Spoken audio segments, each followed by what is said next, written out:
स्वर्ग के अधिपति देवराज इंद्र के पास सब कुछ था, ऐरावत हाथी, पारिजात के वृक्ष और अमृत। लेकिन इंद्र के मन में एक पुरानी बीमारी थी, ईर्ष्या। उन्हें हमेशा यह डर सताता था कि कोई उनसे बेहतर न बन जाए। तभी वहां देवर्षि नारद नारायण नारायण करते हुए पधारे। इंद्र ने पूछा, मुनिवर क्या समाचार है? नारद बोले, इंद्र, मृत्युलोक में एक साधारण ब्राह्मण सोमदत्त इतनी कठिन तपस्या कर रहा है कि उसके तप की चमक स्वर्ग तक पहुंच रही है। उसकी सादगी और उसकी शांति को देखकर स्वयं देवता भी चकित हैं।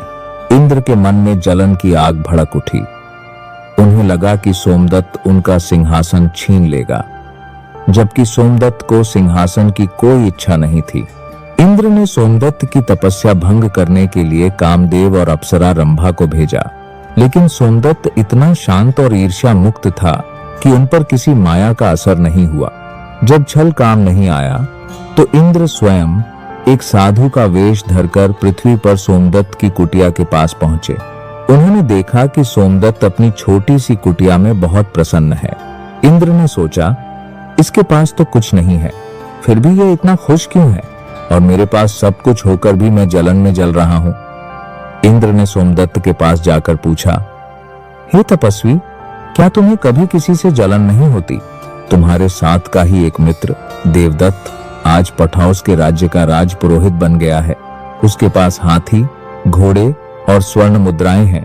क्या तुम्हें बुरा नहीं लगता कि तुम यहाँ धूल में बैठे हो? सोमदत्त मुस्कुराया और बोला, महाराज, ईर्ष्या तो तब होती जब मैं खुद को उससे छोटा या बड़ा समझता। वह मेरा मित्र है, उसकी तरक्की में मेरी तरक्की है।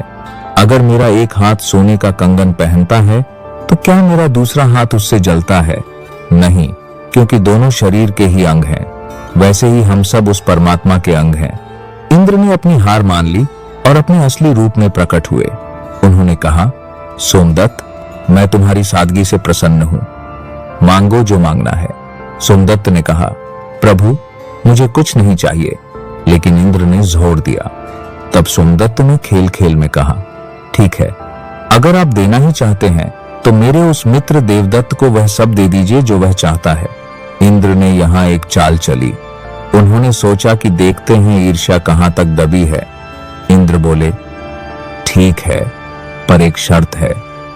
तुम्हें अपने लिए भी कुछ मांगना पड़ेगा और तुम जो भी मांगोगे तुम्हारे मित्र को उसका दोगुना मिलेगा।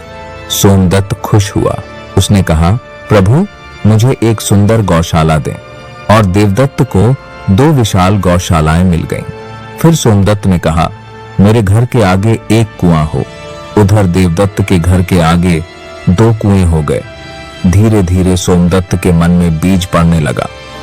जब भी वह अपने घर से बाहर देखता, उसे दिखता कि उसके पास जो है उससे 2 गुना उसके मित्र के पास है। गांव के लोग कहने लगे, सोमदत्त, तपस्या तुम कर रहे हो और ऐश तुम्हारा दोस्त कर रहा है। यही वह क्षण था जहां ईर्ष्या ने सोमदत्त के भीतर प्रवेश किया। एक दिन गुस्से और जलन में आकर सोमदत्त ने इंद्र से कहा, प्रभु, मेरी एक आंख फोड़ दीजिए। इंद्र चौंक गए। यह क्या मांग रहे हो? सोमदत्त बोला, अगर मेरी एक फूटेगी तो शर्त के मुताबिक मेरे दोस्त की दोनों फूट जाएंगी। मुझे अपनी एक आंख जाने का दुख नहीं होगा जितना उसे अंधा देखकर सुख मिलेगा। जैसे ही सोमदत्त ने यह मांगा, आसमान काला पड़ गया। महादेव प्रकट हुए और उन्होंने सोमदत्त को रोका। महादेव बोले, पुत्र, देखा तुमने, ईर्ष्या कितनी खतरनाक है। जो व्यक्ति सालों की तपस्या से नहीं हारा, उसे दूसरों की तरक्की देखकर पैदा हुई जलन ने हरा दिया। ईर्ष्या वो आग है जो दूसरों को जलाने से पहले खुद को जलाती है। तुमने अपने मित्र का बुरा करने के लिए अपना बुरा करना भी स्वीकार कर लिया। सोमदत्त को अपनी गलती का एहसास हुआ। वह फूट फूट कर रोने लगा। उसने महादेव से क्षमा मांगी।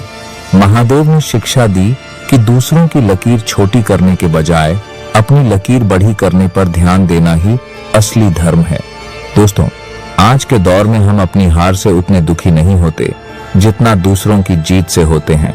दूसरों के अच्छे जीवन को देखकर जलना बंद कीजिए। याद रखिए, जब आप किसी से जलते हैं तो आप अपनी सकारात्मक ऊर्जा को नष्ट कर देते हैं। अपनी प्रगति पर ध्यान दें और दूसरों से ईर्ष्या करना छोड़े रहें। यही महालक्ष्मी और महादेव की कृपा पाने का गुप्त रास्ता है। हर हर महादेव।